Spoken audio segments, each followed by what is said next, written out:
Welcome back to Gopalaswamy High School online classes. Today, we are going to discuss another chapter in History 10th Standard, that is the First War of Independence of 1857. It has been also called the Great Revolt of 1857, and the British called this as Sepoy Mutiny. Anyway, this was a very great revolt because for the first time Indians protested in violent way. Every section of the society was involved in this great revolt of 1857. So to start with, let us analyze the main causes for the great revolt of 1857. We should start with, we'll take up the political causes for the first war of Indian independence. When we say political cause, it is nothing but something to do with the kings and rulers of the period. Political means it is related to rulers. It is related to kings and queens. Those people who are ruling the kingdom, those people who were in power at that time. So now, what are the causes, political causes for this great revolt of 1857? Number one, the policy of Dalhousie. You know, Dalhousie was the Governor General who introduced a horrible policy called Doctrine of Lapse. Doctrine of Lapse means Dattu Makkalige Hakkilla. That means in India, we had a system called adoption. Any ruler who would go without a male child would adopt a son, would adopt a male boy from the nearest relative. And he would be declared or he would be announced as the next successor for the kingdom with, of course, with all the religious ceremonies and all that, the adoption would take place. So this was how any ruler who had no male issues ಗಂಡು ಮಕ್ಕಳು ಇಲ್ಲದೆ ಇದ್ದಾಗ ನಮ್ಮ ರಾಜರುಗಳು ತಮ್ಮ ಹತ್ತಿರದ ಸಂಬಂಧಿಕರಿಂದ, ಹತ್ತಿರದ ಸಂಬಂಧಿ ಅಂದ್ರೆ ಗಂಡು ತಮ್ಮನ ಮಕ್ಕಳು ತಂಗಿ ಮಕ್ಕಳು ಯಾರನ್ನಾರ ಒಬ್ಬರನ್ನ ಈ ರಾಜ್ಯದ ಉತ್ತರಾಧಿಕಾರಿಯಾಗಿ ಅವ್ರನ್ನ ಸೇರಿಸ್ಕೊತಾ ಇದ್ರು, ಅವ್ರನ್ನ ತಗೊಳ್ಳೋರು. ಇದಕ್ಕೆ ದತ್ತು ಪಡೆಯುವುದು ಅನ್ನುವ ಒಂದು ಅಂತ ಕರೀತಾರೆ. ಈ ದತ್ತು ಪಡೆಯುವ ಕ್ರಿಯೆಯನ್ನ ಮಾಡಿಕೊಂಡು ಅವರನ್ನ ನೆಕ್ಸ್ಟ್ ಸಕ್ಸಸರ್ ಆಗಿ ಉತ್ತರಾಧಿಕಾರಿಯಾಗಿ ಮುಂದೆ ಈ ಸಾಮ್ರಾಜ್ಯದ ಮುಂದುವರಿಕೆಗೋಸ್ಕರ ಈ ಒಂದು ವ್ಯವಸ್ಥೆಯನ್ನ ನಮ್ಮ ರಾಜರುಗಳು ಮಾಡಿಕೊಂಡಿದ್ರು. This arrangement was not recognised by Dalhousie. So he introduced the draconian, a very horrible and very unethical system, what is known as Doctrine of Lapse. Such kingdoms who had adopted male persons were not recognized. All those kingdoms were taken into British Empire. Of course, this was done with the only purpose of expansion of the British Empire. So in the name of, in the guise of this policy, many kingdoms, you see, kingdoms that were taken by many kingdoms like Satara, Jodhpur, Jhansi, Udaipur, they became part of the British Empire.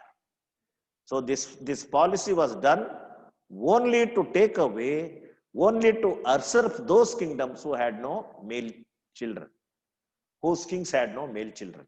So they adopted this horrible policy called Doctrine of Lapse. Okay?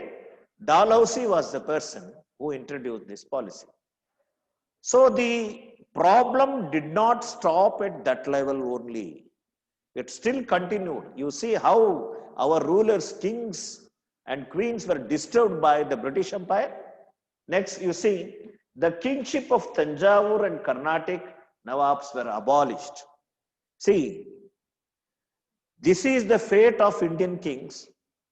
The kings and rulers who enjoyed the privileges, lot of privileges in India, as a ruler, as a king, were all withdrawn from were all taken away from the British. And you see, they were made to stay in like an ordinary people. Okay, Mughal kings and many other kings were dethroned. ಸಿಂಹಾಸನದಿಂದ ಇಳಿಸೋದು ಡಿಥ್ರೋನ್ ಅಂದ್ರೆ. So many kings lost their positions. And you know, when king has no job in the palace, you should be knowing that there are many people who work in the palace to support the rule of the king. The king has a very big assembly of people to support him for administration. Not only for administration, for various purposes, the palace has thousands of people who are working along with the soldiers. So when the king was removed, all these people who were dependent on the king for various reasons, they lost the job. So naturally, they were all upset because of the treatment given to their own kings. So in this way, this became a very good cause for the Great Revolt of 1857. So we can say that these are the political reasons for the Great Revolt of 1857. So we start with Dalhousie's policy, and we end up in the people who became unemployed after the dethronement of the kings. So these are the political reasons. Along with this, we have economic reasons also. Economic means, to make it very simple, the position of industries, the position of agriculture. These two, the combination of industry and agriculture, they are the part of economy. Okay. So economic cause means how industries, Indian industries and Indian agriculture was disturbed by the policies of the British. How could the British destroy Indian industries, and how could British introduce different types of taxation methods to make the Indian farmers suffer, and they exploited the Indian farmers in their own policies. Now let us analyze this. So first to start with, Indian handicrafts and industries started diminishing due to industrialization of England. See, in 18th century, you should be knowing that there was a great industrial revolution in England, and new machines started coming up. As a result, industries started growing like, they started growing and growing. So with this, what happened? What was the effect of this industrial revolution on Indian economy? See, things which were made by hand in India, okay, where they lost the importance. Things that were handicrafts made, items of handicrafts, they lost the importance because the same things were made by the factories and they were cheap. The factory made items were very cheap, and Indian industries could not compete with these industries. You see, as a result, Indian artisans became unemployed. People started buying the products of industries, not from the artisans. So because of this, many industries started coming in India, and our own people, home industries, village industries, they were destroyed by this industrial revolution. Okay, Indian weavers, particularly the Indian textile, were the great sufferers. Okay, Indian weavers suffered, and cloth making industry suffered due to British economic policy. See, textile industry started prospering in England. So Britishers started putting their products in India, and they prevented our products going abroad. You see, the next point. Indian handicrafts became financially poor. When our own industries could not compete with those industries of England, naturally, our industries became very poor. Okay. Next is, British levied high customs on Indian goods. This was another another bad thing done by the British. They wanted Indian industries to, they wanted Indian industries not to prosper.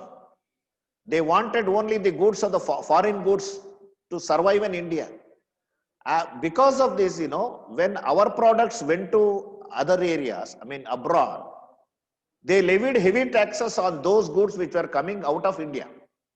As a result, people denied the Indian goods. When the tax is too much, nobody wants to buy it. So this is another way of making our weavers or the product sellers poor. So this is how the British destroyed our industrial setup, right? So now we go to the agricultural field. Now, so far we have understood what happened to industries, how industries were made to suffer, how the weavers suffered, how the handicraft suffered. It's all because of the industries that came in England. And the Britishers started taking raw materials from India and they produced products from England, and factory made cheaper things came to India, and this is how they destroyed our products. Okay, so this is a very simple thing you have to understand. Along with this suffering, there is another area, that is the field of agriculture. Now what happened to agriculture? British introduced horrible policies in India to see that the farmers are not benefited. They introduced policies. You see, farmers suffer due to zamindari system. Of course, you are going to study in detail about these things, how zamindari system was responsible for the sufferings of the Indian farmers. Indian farmers, because of the zamindari system, they lost their land and they became beggars. They suffered to such an extent, they could not pay the tax, and as a result, they gave away the lands to the zamindars, and zamindars became rich, and the zamindars were the direct agents of the British administration. And this is how the system of zamindari system came into existence. Even in 1947, when we got independence, you know that 80% of the Indian land, that is agricultural land, was owned by 20% of the people. You must have, you can understand to what extent the zamindars have exploited the farmers. The system was not in India. So it is all because of the British, this system came, and zamindars became rich and the farmers suffered in this system. That is, okay? And another point which you have to understand, Inam Commission took away the Inam lands. What is this Inam Commission? And what is this all about? I'll just explain. See, during the rule of Indian kings, some people used to get land from the king as a gift, as a present. If the king identified any good work of an individual, he would always give them some kind of gift, right? It was just to motivate him. He would give lands. Say, for example, at that time land was in abundance, and the king would give it in generosity. As a matter of generosity, he would give it his own property of the kingdom, a part of it, 1 acre, 2 acre, or a village. Even village was also given to some people. This was called Inam. Inam means gift. So such lands were identified by British administration, and they took away all the lands of those people who had received it as a gift, right? So Inam Commission, British made it a policy. What is that? They appointed a person to see that all these lands are taken away and given back to British administration. So this is all the economic causes. These are the economic causes. Okay. So in economic causes, you must understand that our industries and agriculture suffered a lot. We will study other causes also, and we will study how the revolt started erupting in India, and we will also study what are the reasons for the failure of this great revolt, why this great revolt became a failure in the next video. Thank you.